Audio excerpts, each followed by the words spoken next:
Bismillahirrahmanirrahim. Assalamualaikum warahmatullahi wabarakatuh. Alhamdulillahilladzi anzala 'ala 'abdihi al-kitaba wa lam yaj'al lahu 'iwaja.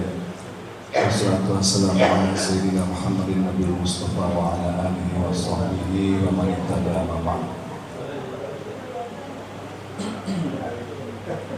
Hadirin yang masyhur dirahmati Allah Subhanahu wa taala.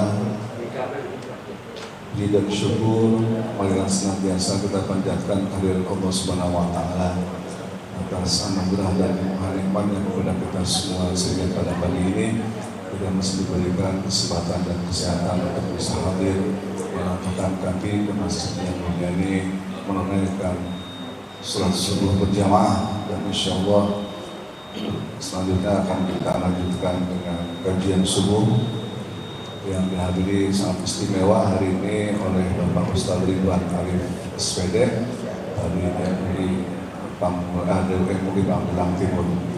Selamat dan salam semoga selalu tercurah kepada junjungan kita Nabi besar Muhammad SAW.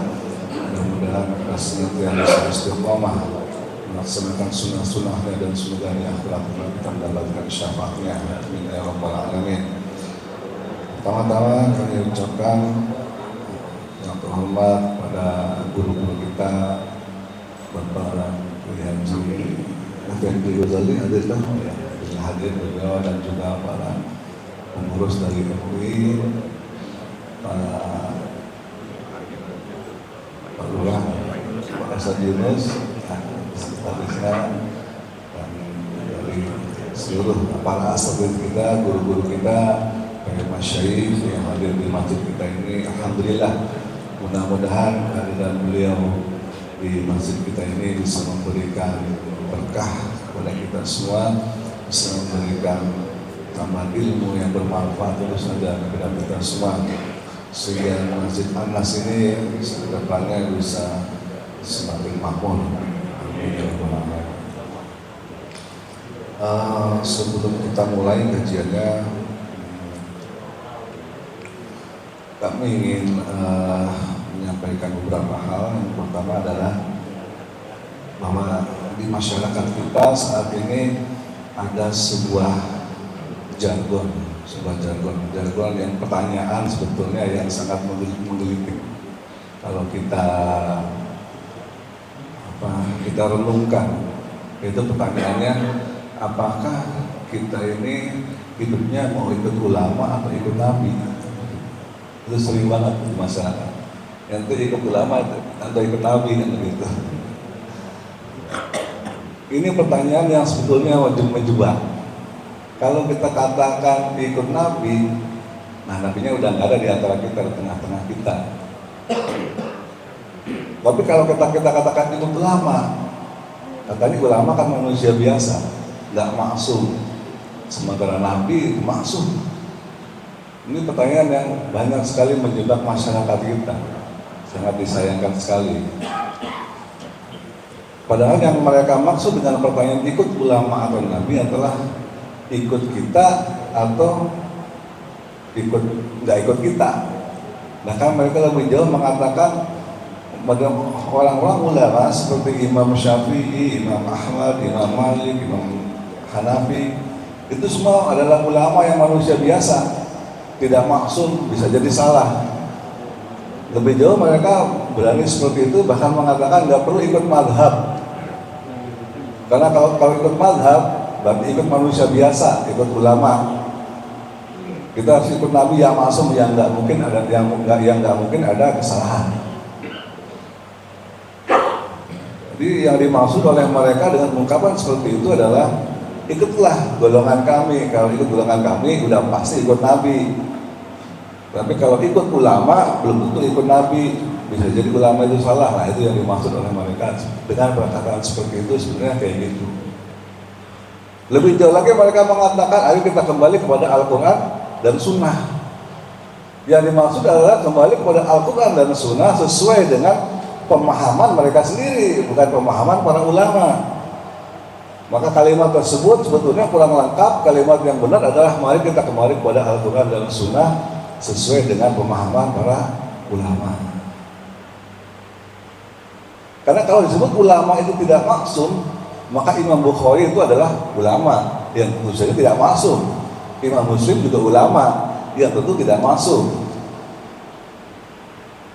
Bahkan sewaktu Imam Syafi'i sudah menjadi seorang ulama besar di usia 44 tahun, itu Imam Bukhari baru lahir.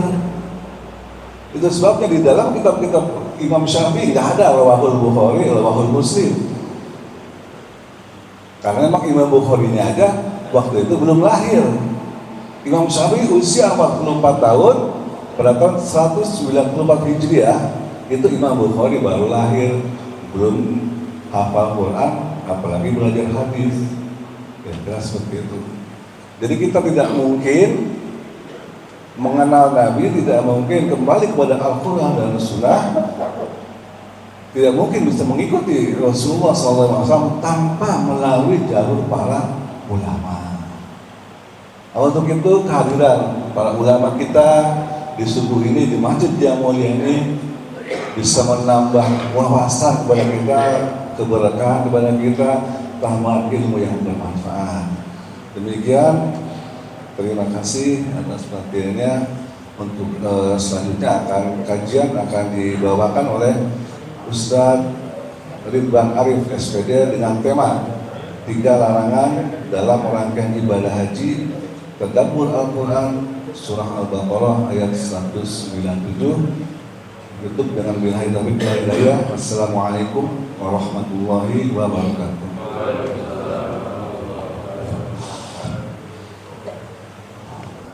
Bismillahirrahmanirrahim. Assalamualaikum warahmatullahi wabarakatuh. Alhamdulillahi rabbil alamin, hamdan katsiran tayyiban mubarakan fih kama yuhibbu rabbuna wa yarda. Ashhadu an la ilaha illallah wahdahu la syarikalah wa ashhadu anna Muhammadan abduhu wa rasuluh. Allahumma salli wa sallim wa barik ala hadan nabiyil karim sayyidina wa maulana Muhammadin wa ala alihi wa ashabihi wa man tabi'ahum bi ihsanin ila yaumiddin. Wa qala Allah ta'ala fi kitabihil karim, a'udzu billahi minasyaitonir rajim.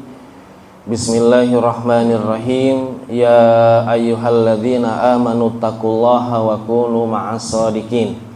Shadaqallahul azim. Subhanaka la ilma lana illa ma 'allamtana innaka antal alimul hakim. Allahumma anfa'na bima 'allamtana wa 'allimna ma yanfa'una wa zidna ilman nafi'a wa alhiqna bis shalihin. Allahumma jannibna zulal waj'alna mimman yastami'una al-qawla fayattabi'una ahsanah.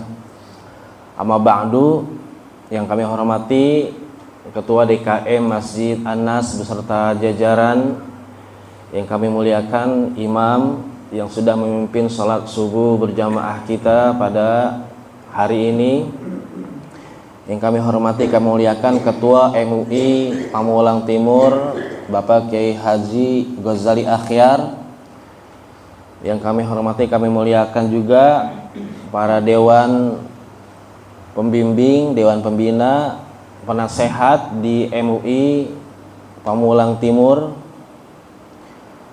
para guru, para asatid, para haji, seluruh jamaah Masjid An-Nas rahimakumullah, yang mudah-mudahan dengan hadirnya kita pada pagi hari ini termasuk dalam doa Nabi Muhammad SAW, Allahumma barik li ummati fi bukuriha. Mudah-mudahan kita semua mendapatkan keberkahan dari Allah Subhanahu wa taala.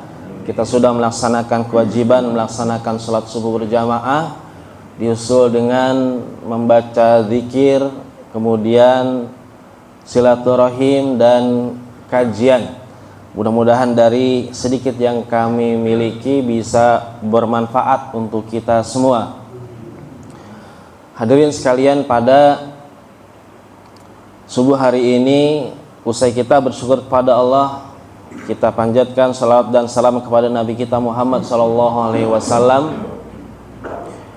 Bagaimana beliau sudah begitu bersusah payah berjuang untuk memperkenalkan Islam pada masa-masa awal, yang sangat berbeda dengan kita pada masa ini yang sudah menerima Islam dalam bentuk yang begitu sempurna. Namun memang apa yang disampaikan oleh imam kita tadi sangat betul, bahwa ada mereka orang-orang yang kemudian membenturkan kembali makna Islam dan iman yang sudah purna dengan pertanyaan-pertanyaan yang sebenarnya sudah pasti jawabannya, ya kita mengikuti Nabi Muhammad SAW dan kita mengikuti para ulama sebagai pewaris Nabi.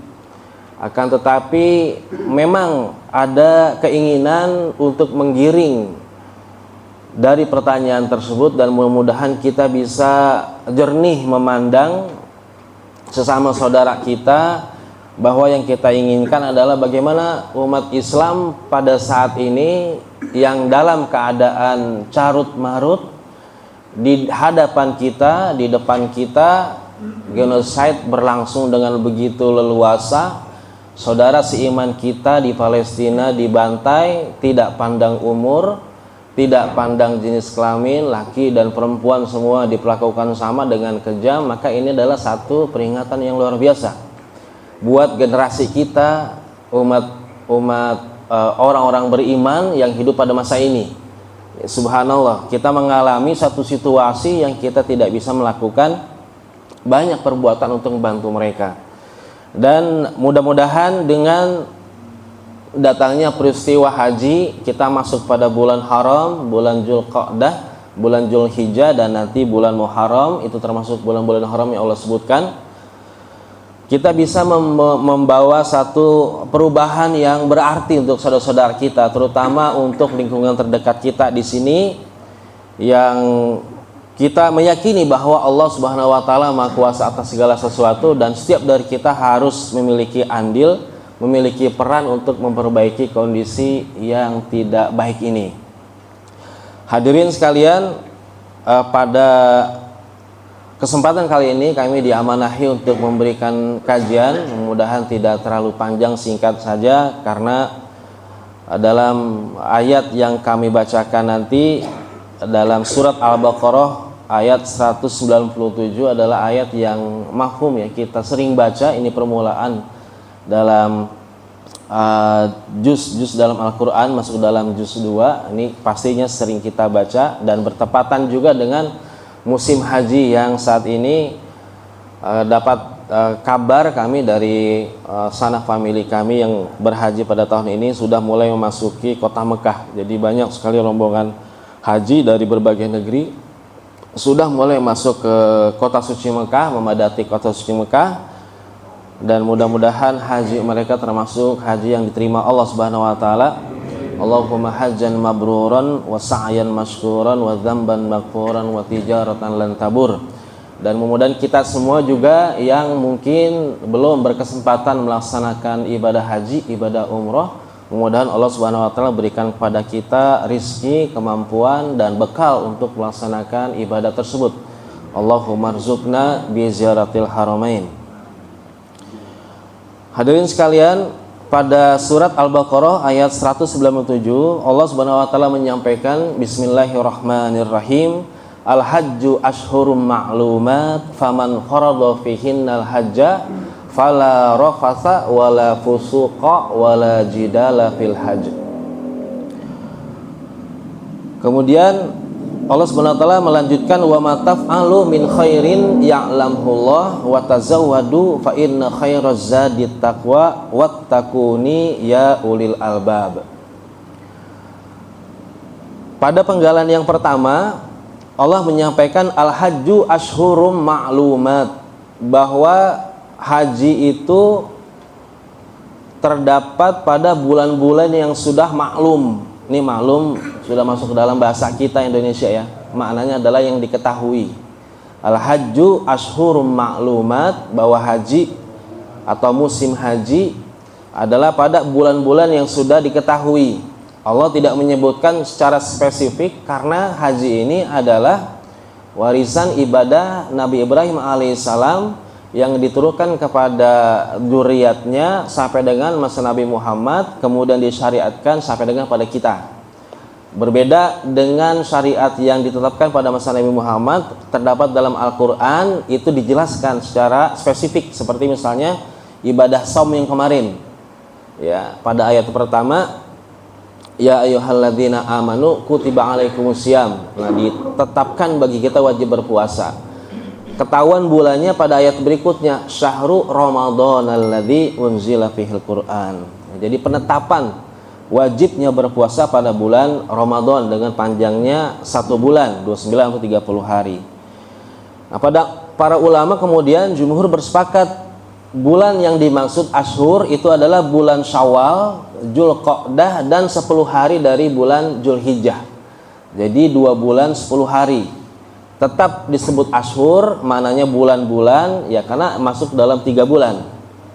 Dalam 3 bulan. Jadi kita melihat saudara-saudara kita yang sudah berniatan haji dan dapat bagian dia berangkat pada bulan Syawal itu sudah mulai dipersiapkan, melakukan kelengkapan administrasi, melakukan manasik ya, kemudian melakukan kegiatan-kegiatan yang menunjang seperti cek kesehatan, kemudian cek kebugaran, paspor dan seterusnya.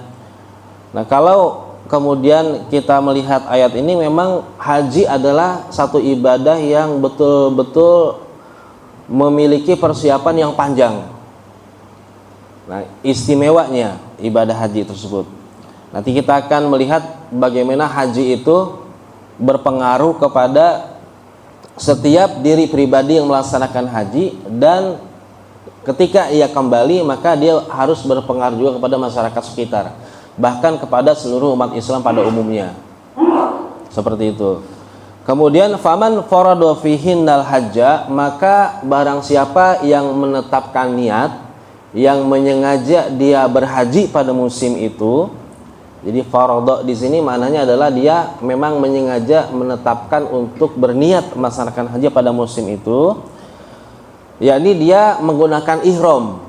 Jadi farada di situ juga dimaknai dalam Ibnu Katsir, disebut para jamaah haji ini sudah menggunakan ihram.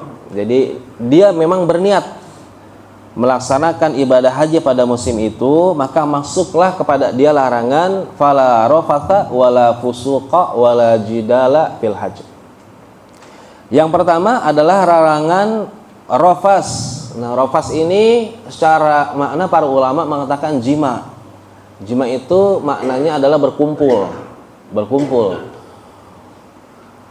Atau muqaddimatuhu bi fi'lihi au bi qaulihi, atau permulaannya maksudnya pendahuluan jima baik dalam bentuk ucapan dan perbuatan. Ini nggak boleh gitu. Dan ini bukan larangan yang mutlak ya, pada saat dia tidak lagi berihram atau sebelum dia berihram maka itu diperbolehkan itu. Jadi rafas ini juga termasuk larangan yang kita dapatkan ketika kita kemarin melaksanakan ibadah puasa. Kita kan tidak boleh tuh, selain makan dan minum kita juga tidak boleh bercampur ya. Ayatnya dalam Al-Qur'an kebalikannya. Kalau di sini larangannya fala rafasa, kita tidak boleh rafas ketika berihram.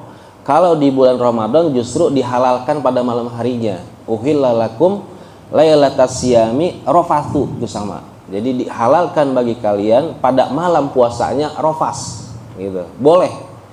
Kalau siangnya nggak boleh gitu.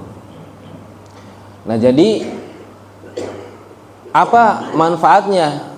Yang pertama, manfaatnya adalah agar kemudian terbangun suasana ruhiyah. Suasana ruhiyah.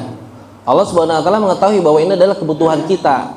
Ini adalah kebutuhan kita. Setiap manusia membutuhkan untuk menyalurkan syahwatnya. Tapi kemudian ada di ibadah tertentu yang dilarang, seperti puasa dilarang pada siang hari. Bahkan kalau dia misalnya tetap melakukan ya, melanggar, itu kafaratnya luar biasa. Dia harus berpuasa selama 2 bulan berturut-turut gitu ya. Apabila seorang yang ihram melakukan rafas, maka ya merusak ihramnya, artinya tidak sah gitu. Nah, kemudian suasana ruhiyah yang terbangun agar kemudian kita memahami bahwa haji ini memiliki dimensi hubungan kita dengan Allah Subhanahu wa taala yang kuat, ya seperti kita berpuasa, ya. Walaupun kita dalam berpuasa itu hanya kita yang mengetahui gitu ya, tapi kita meyakini dengan adanya larangan rafas seolah-olah Allah Subhanahu wa taala itu terus memantau dan memperhatikan kita. Sama halnya dengan haji, ketika kita menggunakan ihram, ya, apalagi ditambah dengan menggunakan kain ihram, kain yang tidak boleh berjahit gitu ya. Kemudian ada larangan kita untuk rafas. Padahal ini larangannya kepada pasangan kita sendiri. Ya kalau kepada yang lain jelas nggak boleh. Itu beda. Kalau dengan yang lain namanya zina. Kalau dengan pasangan sendiri jima. Beda ya. Dan ini juga termasuk ciri-ciri orang yang akan masuk ke dalam surga Firdaus. Allah menyampaikan dalam surah Al-Mu'minun, walladzina li furujihim hafizun illa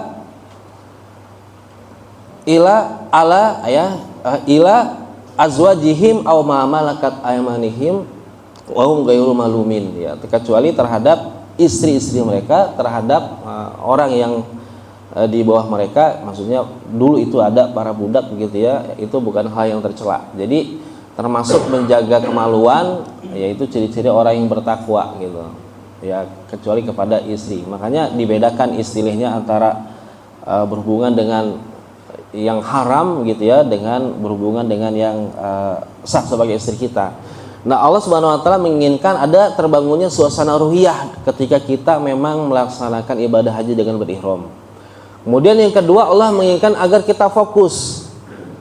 Karena sebagai kebutuhan dasar ketika ini kita lakukan dalam sebuah ibadah yang begitu agung, dalam ibadah yang begitu monumental, ya, haji ini adalah satu ibadah di mana orang dikumpulkan di tempat yang sama pada waktu yang sama dengan pakaian yang sama, ya, semuanya bertalbiyah, semuanya ingin mencari wajah Allah Subhanahu wa taala, keredoannya, meninggalkan rumah serta status sosial yang dia punya di tempat tinggalnya semata-mata untuk menjalankan ibadah haji dengan rangkaiannya yang luar biasa. Di sana ada pengorbanan malia, harta, di sana ada pengorbanan jasadia, fisik, ya. Juga di sana ada ibadah ruhiyah yang meminta kita untuk fokus kepada Allah Subhanahu wa taala selama kita melaksanakan ibadah haji. Nah, makanya kemudian Allah melarang kita melakukan rafas. Dan ini kaitannya adalah hubungan kita agar kita fokus ya dengan Allah Subhanahu wa taala, kemudian terbangun suasana ruhiyah. Sementara ya kita tidak melakukan jima atau muqaddimahnya kepada pasangan kita. Kemudian wala fusuqa. Fusuqa di sini maknanya adalah segala maksiat atau segala kedurkaan baik kepada Allah Subhanahu wa taala, kepada Rasul, maka hendaknya kita tinggalkan. Ya, kalau ini tentu jelas ya, baik dalam keadaan di luar ihram pun, ya termasuk kita juga di sini. Ya, jelas kalau ini adalah semua perbuatan dosa harus kita tinggalkan. Ya, misalnya dalam Mujadilah bi'salismul fusuq ba'dal iman gitu ya, termasuk perbuatan buruk juga, perbuatan fusuk juga, memberi gelar buruk kepada orang-orang yang ya sekitar kita, saudara-saudara kita beri mereka gelar-gelar yang buruk, itu juga tidak boleh. Yaitu tandanya pasti kita bukan mengagungkan mereka, pasti kita meremehkan mereka tuh. Ya, walaupun misalnya itu cuma main-main atau hal-hal yang kita anggap sepele, itu pasti lahir dari rasa kita merendahkan mereka. Makanya kita beri mereka gelar-gelar yang buruk. Tapi kalau gelar yang bagus, ya tidak jadi masalah. Ya selama memang gelar itu diberikan secara proporsional, ya sesuai dengan kapasitas orang yang kita berikan gelar. Atau mencaci maki sesama muslim, ya sesama orang beriman. Nah, sekarang sangat mudah bagi kita ya di media sosial yang kita punya, ya walaupun secara kaul kita tidak berucap tapi kita mengetik itu juga sama. Ya, karena itu lahir dari amalan. Kita ngetik ya, nggak ngomong, kita ngetik. Mencaci maki saudara kita, maka sama halnya kita mengucapkan sibabul muslim fusuq wa qitaluhu kufrun. Kita mencaci maki orang-orang muslim itu fasik, ya perbuatan fusuk, perbuatan maksiat, dan membunuh mereka adalah kufur. Ya, maka ini menjadi peringatan yang luar biasa bagi seorang yang berihram, seorang yang sudah meniatkan diri melaksanakan ibadah haji. Dia tidak boleh melakukan kedurhakaan pada Allah Subhanahu wa taala, kepada Rasul, ya, tentang perintahnya. Bagaimana dia harus menjaga sikapnya, menjaga akhlaknya, menjaga hak-hak orang lain. Ya, mungkin dia punya kebiasaan ketika di tanah air melakukan begini dan begitu, maka di sanalah kemudian dia dididik Allah Subhanahu wa taala agar kemudian dia meninggalkan segala perilaku fasiknya. Dan mudah-mudahan kita ketika kembali ke tanah air pun dia sudah meninggalkan hal-hal tersebut. Ya, termasuk ya di dalamnya misalnya ya melarang tidak mengikuti segala yang Rasulullah SAW ajarkan gitu ya kepada kita, dan segala yang beliau larang kepada kita, hendaknya ini menjadi perhatian untuk kita. Jadi para ulama itu menerjemahkan fusuk itu jami'al ma'asi kullu. Jadi segala sesuatu perbuatan maksiat keseluruhan. Tidak dirinci apa perbuatannya, segala sesuatu yang bentuknya kedurhakaan kepada Allah dan Rasul, maka itu adalah perbuatan fasik, harus ditinggalkan. Nah, ini hubungannya antara kita dengan Allah Subhanahu wa taala, kita juga dengan makhluk, dengan sesama. Karena di sana hadirin sekalian, ini menurut cerita orang-orang yang sudah berhaji, ya kalau kami hanya baru umroh saja gitu ya. Di sana akan betul-betul kita berada dalam situasi yang membuat kita kalau tidak sabar mengeluarkan sifat kita gitu. Kami dapat cerita dari kawan yang berhaji kemarin, itu betul-betul ya banyak perselisihan, banyak pertengkaran, banyak ucapan-ucapan yang tidak pantas ya dalam regu kawan kami itu disebabkan persoalan-persoalan yang ya sepele sifatnya gitu ya. Enggak semua orang kan bisa mengontrol dirinya ketika dalam situasi penat, dalam situasi capek, dalam situasi tertekan, dalam situasi yang tidak nyaman seperti kita di tanah air ya. Subhanallah, Allah turunkan bagi orang-orang yang berihram itu larangan langsung tertulis ya dalam Al-Qur'an supaya menjadi perhatian gitu. Ya bukan berarti kalau buat kita ya nggak ada larangan ya, di kita juga banyak larangannya ya pada ayat-ayat lain. Cuma untuk di haji ini ditaksis ya, dikhususkan agar menjadi perhatian.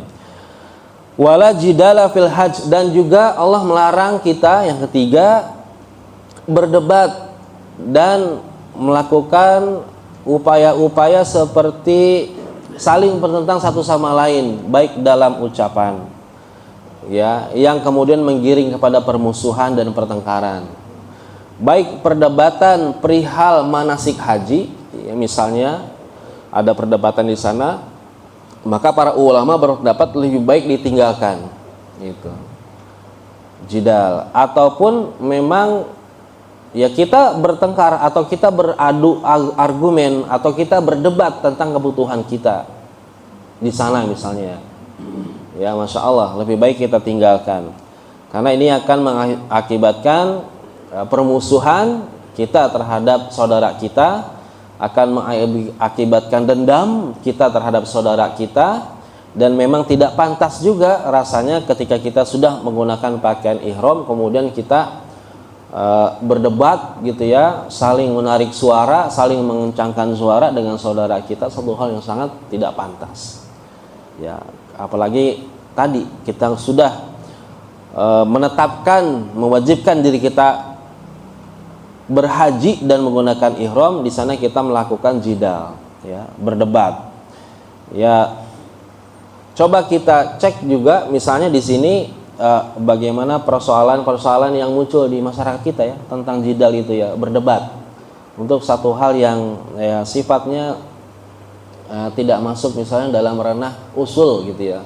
Ya misalnya mohon maaf yang kemarin rame itu tentang musik gitu ya. Ada yang mengatakan begini, ada yang mengatakan begitu ya. Ujung-ujungnya itu permusuhan gitu, karena yang satu tidak mengikuti pendapat yang lain ya, karena dianggap salah atau seperti apa. Padahal kalau kita kembali ya, kita bersabar dengan situasi itu, kita coba belajar ya, ya kita akan dapati ya insya Allah hati kita tidak sampai memusuhi sesama saudara kita gitu. Ya banyak ya, ya mudah-mudahan kita dewasa dengan segala perbedaan yang kita punya ya, karena kita paham bahwa memang konteks ya dan teks itu pasti selalu berbeda gitu. Ayatnya sama ya, yang satu membaca tekstual begini, yang satu cara memahaminya dengan konteks ya pasti berbeda gitu. Dan hendaknya orang-orang yang paham juga tidak menarik orang-orang yang awam untuk berdebat ya. Ini berarti peran para ulama, para ustadz, para asatid ya, agar tidak membuat runcing satu perdebatan ya, sehingga kemudian yang muncul adalah perpecahan, permusuhan dan dendam. Maka Allah di sini juga melarang bagi mereka yang berhaji ya untuk berdebat ya, untuk berselisih sehingga menimbulkan ketidakenakan. Nah, kalau kita perhatikan tiga larangan ini, yang pertama rofas, ya ini kembali kepada kebutuhan kita yang tadi, ada kebutuhan yang dasar ya, ini semua baik laki dan perempuan sama kebutuhannya. Maka dalam hal ini kita diminta untuk fokus kepada Allah Subhanahu wa taala, kemudian agar suasana huriyah terbangun. Ini adalah larangan yang mesti kita jaga antara kita dengan Allah Subhanahu wa taala gitu. Makanya dalam puasa itu hadisnya kan masyhur tuh, kalau Nabi Muhammad SAW dikatakan ya pernah mencium istrinya ketika puasa gitu kan, katanya nggak batal gitu ya. Tapi dalam hadis lain juga ada seorang tua yang bertanya, apakah batal mencium istri? Enggak, kata Nabi. Kemudian datang anak muda, apakah batal mencium istri? Batal, kata Nabi gitu ya. Sahabat saling melihat, bertanya, kok jawabannya beda? Ya karena situasinya beda gitu, tarikannya beda. Kalau yang tua mungkin ada tarikannya, tapi enggak sekuat tarikan yang muda gitu. Ini masalah syahwat ini memang luar biasa. Ini antara kita dengan Allah aja nih. Kalau nggak diatur, dilepas begitu aja, masya Allah, sibuk kita dengan syahwat ya ketika kita lagi ihram. Makanya diatur, jangan, karena harus fokus. Ini ibadah setahun sekali, dikumpulkan dari seluruh dunia, pakaiannya aja khusus, nggak berjahit, semuanya meminta kepada Allah di padang yang sama ya, nggak ada bintang di pundak kita ya, nggak ada pangkat ya di kita, di kantong kita. Subhanallah, kalau kita masih disibukkan dengan syahwat, luar biasa akan menghilangkan fokus kita. Ini udah mafhum ya, kalau kita udah bersyahwat itu biasanya fokusnya hilang ya, itu ya, boleh dicek di buku psikologi gitu ya, mungkin ada yang paham. Kemudian yang kedua tentang fusuk, ini adalah kita dengan Allah Subhanahu wa taala dan dengan makhluknya. Ya, kita mesti jaga hubungan baik. Allah memerintahkan kita supaya berbuat baik ya. Rasul memerintahkan kita supaya berlaku akhlakul karimah kepada orang, ya kita lakukan. Nah, jadi antara kita dengan Allah dengan makhluknya, sedangkan jidal antara kita dengan makhluk Allah dengan sesama manusia ya. Mari kita menjaga bagaimana kemudian kita tidak merusak ihram kita, haji kita dengan merusak larangan tersebut. Wa ma taf'alu min khairin ya'lamullah, dan apa saja yang kamu perbuat dari kebaikan maka Allah Subhanahu wa taala mengetahui hal tersebut. Ini adalah motivasi setelah Allah melarang kita dari tiga hal tersebut ya. Motivasinya adalah kita tetap berbuat baik, dan Allah mengetahui setiap perbuatan kita yang baik, walaupun bisa jadi perbuatan itu tidak dilihat orang, dilakukan secara sembunyi-sembunyi gitu ya, dilakukan di tempat yang sepi, Allah mengetahui. Nah, ini motivasi sekaligus penegasan bahwa tidak akan sia-sia setiap perbuatan seseorang ketika dia berihram maupun pada saat ini kalau kita mengambil dalil umumnya, bahwa Allah Subhanahu wa taala mengetahui dan pasti akan membalas perbuatan tersebut. Wa tazawwadu fa inna khairaz zadi taqwa, dan berbekalah kalian dan sesungguhnya sebaik-baiknya bekal adalah takwa. Dalam Ibnu Katsir disampaikan bahwa diriwayatkan oleh Imam Bukhari, ini adalah kebiasaan masyarakat Yaman waktu itu ketika berhaji, mereka itu tidak membawa apa-apa. Karena kalau dari Yaman itu sampai sekarang itu yang saya dengar dari guru saya itu ada yang naik mobil, ada yang berjalan gitu. Subhanallah, kalau jalan itu katanya lebih afdal menurut ulama mereka ya. Kalau dari kita nggak disarankan ya. Nah, kecuali yang mau naik sepeda tuh seperti kemarin ya. Itu Masya Allah 4 bulan ya naik sepeda ya Ustaz ya. Masya Allah. Lebih cepat kalau pesawat 20 tahun ya. Pesawat 15-20 tahun, kalau naik sepeda 4 bulan. Ya boleh dipilih. Nah jadi kemudian ditanya kenapa nggak berbekal, kita tawakal. Nah ini kemudian turunlah ayat berbekal walaupun hanya dengan pakaian yang menutup aurat dan makanan yang cukup menegakkan punggung gitu, nggak sampai kenyang. Dan ini adalah perintah menurut ulama dalam itu tafsir Ibnu Katsir, watazawwadu, dan berbekalah urusan dunia, maksudnya miliki ongkos ya untuk berangkat ke sana dan untuk yang kita tinggali di rumah keluarga kita.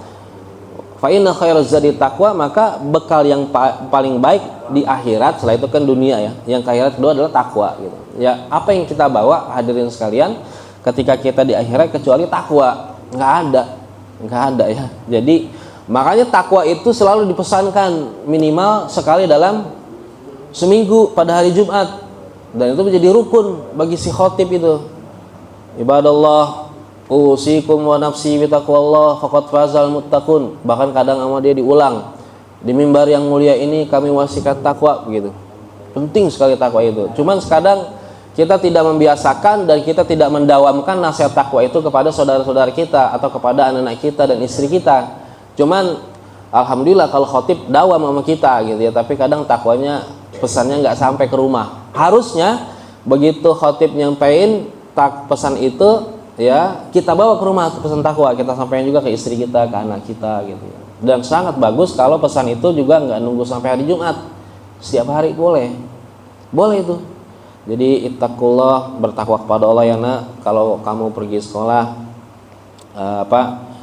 kalau jajan bagi-bagi teman gitu kan. Kalau kamu beli 10 bayar 10, jangan kurang gitu ya. Nah, kasih pesan begitu, jangan nakal ya nak, bertakwa kepada Allah. Istri juga begitu ya, istri juga balik kepada kita, ke suami juga begitu ya. Boleh Pak, bertakwa kepada Allah ya Pak gitu, cari rezeki yang halal ya, dijaga matanya ya. Mata sih nggak kemana-mana ya, tetap nempel, cuman penglihatannya kemana-mana. Nggak apa-apa, karena dengan pesan takwa itu pasti dia nempel sehari-hari. Wah ini inget nih, tadi istri ngasih tau begini, anak juga begitu. Maka ini satu pelajaran buat kita bagaimana Allah Subhanahu wa taala memberikan rambu bahwa yang terbaik adalah bekal takwa. Wattaquni ya ulil albab, dan bertakwalah kepada aku wahai manusia yang memiliki pandangan, yang memiliki pendapat dan pemikiran. Nah, di sini Allah memerintahkan kita wattaquni. Di sini ada ya yang dibuang, maksudnya ini ya mutakalim ya, seperti perintah Allah Subhanahu wa taala untuk kita beribadah hanya kepadanya, itu juga sama ya bentuknya. Hadirin sekalian, bagaimana kemudian haji ini adalah satu ibadah kolosal yang manusia dikumpulkan pada waktu yang sama, di tempat yang sama, dengan pakaian yang sama, yang semua meminta hanya kepada Allah Subhanahu wa taala, di tengah padang yang semuanya berhamparan, dan semuanya Allah Subhanahu wa taala akan ijabah ketika mereka meminta dengan tulus. Nah, apa makna yang sebenarnya Allah berikan kepada umat ini dengan haji? Tidak lain tidak bukan adalah wahdatul ummah, persatuan umat. Persatuan umat dari mana-mana datang, dari berbagai mazhab datang, dari berbagai organisasi datang, dari berbagai warna kulit datang dalam satu padang yang luas. Mereka minta kepada Allah Subhanahu wa taala bagaimana nasib umat saat ini. Nah, terkait dengan itu kita dapati bahwa saudara kita di Palestina pada saat ini gitu ya, luar biasa, dari Gaza digiring terus sampai ujung di Rafah ya, ditembakin, digenocide, dibunuh ya. Masya Allah, ini mesti disampaikan karena tanggung jawab generasi kita nih yang hadir pada saat ini. Andai nggak terjadi pada masa kita, lampau terjadinya gitu ya. Jadi sejarah namanya. Tapi kalau sekarang faktual, ada saudara-saudara kita yang dibantai, dibunuh secara zalim. Ya, persoalan bunuh ini sebenarnya boleh kalau kisos, boleh kalau dia berbuat kerusakan. Tapi kalau secara zalim ini semua dunia sepakat, bahkan orang yang tidak memeluk agama Islam juga sepakat ini adalah kezaliman. Dan kita melihat bagaimana seluruh dunia itu bergerak untuk menentang genocide ini, penjajahan mereka terhadap orang-orang Palestina. Mudah-mudahan dengan hikmah haji pada tahun ini, ya, dengan umat yang terkoyak pada saat ini tersadarkan, ya, dan kemudian Allah Subhanahu wa taala memberikan kepada kita pertolongan, dan kita mesti kembali kepada Al-Qur'an, kitab suci kita, dan kita mencukupkan segala perdebatan, dan kita mencukupkan segala perbuatan-perbuatan maksiat yang kemudian mengganjal doa-doa kita, dan hendaknya kita betul-betul ya memperkuat barisan umat, ya. Kita melihat bagaimana mereka sudah tidak berdaya, bahkan untuk mencari makan saja ketika bantuan datang itu menjadi sasaran tembak gitu. Dan dunia seolah-olah tidak bisa berbuat apa-apa. Ya, tentu kita tidak mengandalkan UN, PBB gitu ya, akan tapi kita mengandalkan diri kita, umat Islam yang mayoritas, yang banyak jumlahnya, baik di negeri Arab maupun di negeri kita. Masya Allah. Mudah-mudahan hadirin sekalian, dengan perintah-perintah Allah Subhanahu wa taala yang datang kepada kita dalam ayat-ayat ini, dan pelaksanaan haji yang dilaksanakan oleh saudara-saudara kita, memberikan satu jalan keluar, memberikan satu titik cerah untuk saudara-saudara kita di Palestina yang mereka dalam beberapa bulan terakhir tidak menikmati ibadah dengan nyaman seperti kita, tidak menikmati sajian nikmat seperti kita, tidak dalam kondisi senang karena banyak saudara mereka yang meninggal, bahkan jasadnya mungkin belum ditemukan. Mereka dalam kondisi ketakutan, kedinginan, kegelapan, kepayahan, berbeda dengan kita di sini. Ya, kita syukuri kondisi kita, cuman kita pun harus merasa memiliki tanggung jawab ya untuk memikirkan kondisi mereka, minimal dengan doa mustajab yang kita punya, dengan doa-doa mustajab yang kita miliki, minimal. Karena bagaimanapun al-mu'minun wal mu'minat ba'duhum awliya'u ba'din, sesama orang-orang beriman, baik laki-laki dan perempuan, kita terikat satu dengan yang lain. Dan innamal mu'minuna ikhwah, dan setiap orang-orang beriman itu dipersaudarakan oleh Allah Subhanahu wa taala dengan iman. Maka ini menjadi tanggung jawab kita, ini menjadi amanah yang memang ada di generasi kita saat ini untuk kita pikirkan jalan keluarnya. Hadirin sekalian, mudah-mudahan apa yang kami sampaikan bermanfaat, semata-mata menyampaikan amanah yang Allah berikan, dan tentu dalam penyampaian tidak sempurna, banyak kesalahan yang bisa jadi kami sampaikan, dan kami memohon ampun kepada Allah atas kesalahan tersebut. Kami akhiri, terima kasih atas segala perhatian. Hadaniyallahu yakum ajmain wal afu minkum. Assalamualaikum warahmatullahi wabarakatuh.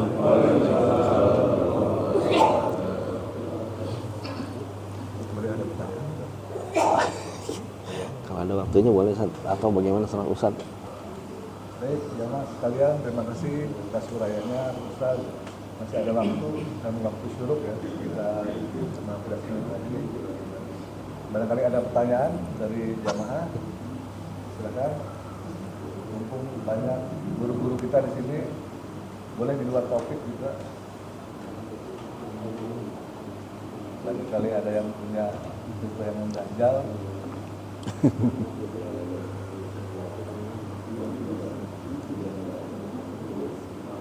Silakan Pak. Assalamualaikum warahmatullahi wabarakatuh. Waalaikumsalam. Terima kasih atas pencerahannya, bahwa pada saat ini namanya untuk menceritakan tentang haji, tapi dari disinggung mengenai tentang bagaimana perjuangan teman-teman kita, saudara-saudara kita begitu menyedihkan memang ya, beberapa informasi yang ada di sosial media gitu. Tadi mungkin ada yang lupa barangkali Ustaz, bagaimana mensikapi situasi negara kita. Mohon juga bisa ada ulasannya barangkali Ustaz, supaya seimbang gitu. Jadi jangan sampai ada satu peribahasa, semut di seberang lautan kelihatan, tapi gajah di kelopak mata tidak kelihatan. Terima kasih. Assalamualaikum warahmatullahi wabarakatuh. Assalamualaikum warahmatullahi wabarakatuh. Baik, bismillahirrahmanirrahim. Ini maksudnya dalam menyikapi Palestina juga, Pak? Situasi ya? Negeri kita? Oh, baik. Ya. Ya. Ya, hadirin sekalian, tentu kita juga sebagai orang beriman yang hidup di satu tempat ya, kita memiliki keadaan yang sama di sekitar kita ya, juga tentunya harus menjadi bahan pemikiran juga gitu ya. Bukan hanya yang jauh kita pikirkan ya, karena memang menjadi tanggung jawab kita bersama juga. Dan bagaimana kemudian kita menyelesaikan gitu ya persoalan di sekitar kita, tapi kita juga tidak melupakan saudara-saudara kita yang jauh, yang saat ini mungkin tengah dalam keadaan yang saat ini pastinya ya sudah saudara Palestina dalam keadaan yang susah payah. Nah, ya banyak persoalan di negeri kita ya. Kalau di listing mungkin kita mesti klasifikasi dulu ya. Ini persoalan politik, persoalan agama, ekonomi dan seterusnya. Banyak sekali. Dan kalau boleh kami ringkas ya, persoalan utama kita di negeri ini adalah bahwa kita adalah negeri dengan mayoritas penduduk muslim, dan alhamdulillah ya belakangan ini pada kurun waktu ini sangat banyak orang-orang yang fokus untuk menghafal Al-Quran ya, itu satu kabar yang gembira ya. Banyak anak-anak kita yang ikut tahfiz ya, yang sudah menghafal 30 juz. Akan tetapi masih banyak yang belum memahami Al-Quran sepenuhnya itu. Jadi menurut kami persoalan yang ada di depan mata kita ya, bagaimana kita tidak fokus kepada Al-Quran dengan kandungan-kandungan dan makna-maknanya itu. Kita hanya mencukupkan mungkin membaca tanpa memahami, atau membiarkan anak kita menghafal tanpa mereka mencintai.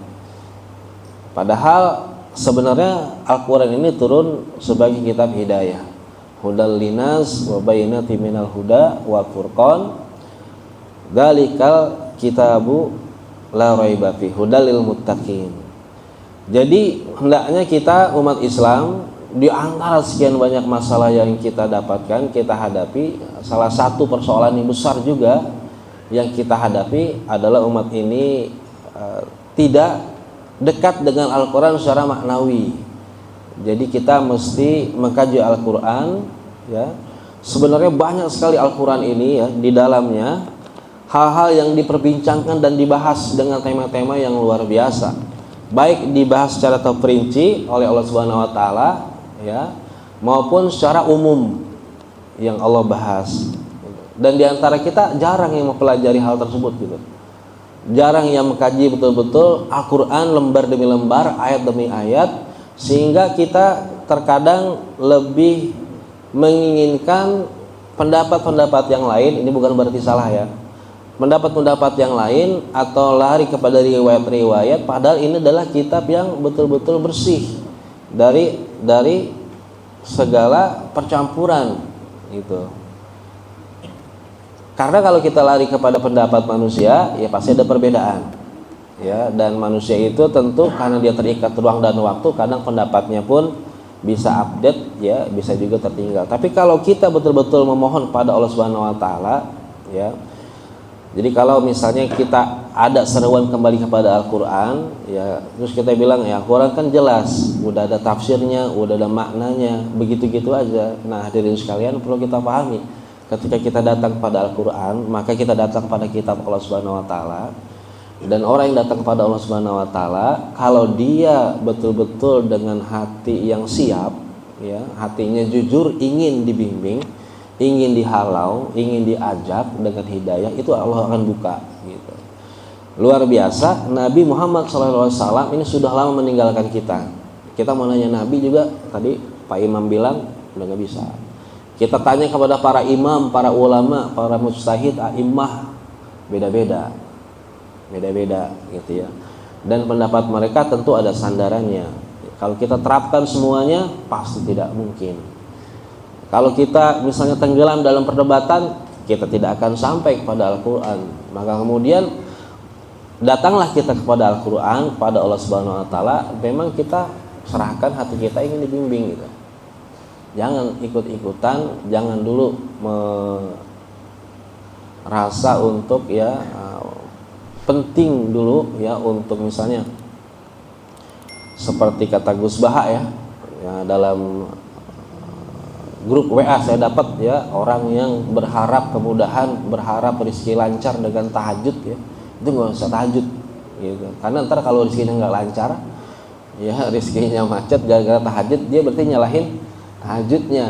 Ya sebenarnya nggak salah juga dalam tujuan seorang beribadah. Cuman maksud beliau itu, orang itu kalau dia diminta untuk melakukan sesuatu oleh Allah Subhanahu wa taala ya, datangi dulu. Maksudnya datangi dulu walaupun dia mungkin belum mendapatkan benefit dari amalan yang dia lakukan. Pasrah dulu hatinya gitu maksudnya. Jadi kayak kita tahajud emang perintah. Ya sama kayak tadi rofas, itu kan halal sama istri kita kok. Halal sama istri, beda sama zina. Tapi dilarang, itu berarti ta'abudi. Ta'abudi itu satu ibadah yang kita kadang belum sampai kepada manfaat dan hikmahnya apa, tapi kita ikutin aja dulu. Karena Allah Subhanahu wa taala memang memiliki banyak hikmah yang belum tentu kita memahami. Sama dengan Al-Quran, banyak sekali ilmu Al-Quran yang memang masih tersimpan, yang kita mesti datang kepadanya ya, mempelajarinya dengan hati yang tulus ikhlas berserah, baru kemudian Allah Subhanahu wa taala turunkan hal itu kepada kita. Ya tentunya tadi bukan dalam rangka kita mencari kepentingan kita, kelompok kita misalnya dan seterusnya. Jadi kalau kami boleh menyampaikan salah satu persoalan terbesar kita di antaranya adalah kenapa bangsa ini bisa seperti ini gitu ya. Ya kecil persoalan kayak persoalan kemarin ya, suksesi nasional ya, pemilu yang kita sudah alami bersama, bagaimana masyarakat kita itu betul-betul dalam keadaan kebingungan yang luar biasa dalam memilih pemimpin. Padahal dalam memilih pemimpin itu aturannya ada dalam Al-Quran gitu kan. Tapi kan kita disorientasi gitu ya. Ada ulama nggak? Banyak ulamanya, nggak sedikit ulama itu. Tapi kenapa nggak berpengaruh ulamanya itu? Atau mungkin masyarakat masih awam dengan perintah-perintah untuk mencari kriteria seorang pemimpin. Ya kita semuanya tahulah bahwa ada 4 ciri pemimpin menurut Nabi gitu kan. Tapi penerapannya belum. Kenapa? Ya karena memang persoalannya kita masih belum menelaah, mengkaji kembali kepada Al-Quran. Coba kita pelajari Al-Quran seayat demi seayat, selembar demi selembar ya, betul-betul kita pahami ya. Ini maknanya yang tebal ini nih, Masya Allah ya. Terkadang kita juga lebih, saya sendiri gitu ya, lebih tertarik membuka hadis ya, atau membuka pendapat-pendapat ulama daripada mengkaji Al-Quran gitu. Padahal ini subhanallah, ini bukan mutawatir lagi ya. Kalau hadis kan ada derajatnya, kalau pendapat ulama kan pasti ada sanadnya. Kalau ini kan subhanallah langsung dari Allah dan terjaga ya. Jadi satu kitab yang sangat tidak meragukan. Baik, mungkin sudah masuk pada waktu syuruk, kami cukupkan, mudah-mudahan terjawab Pak. Allahu a'lam bishawab. Terima kasih. Assalamualaikum warahmatullahi wabarakatuh.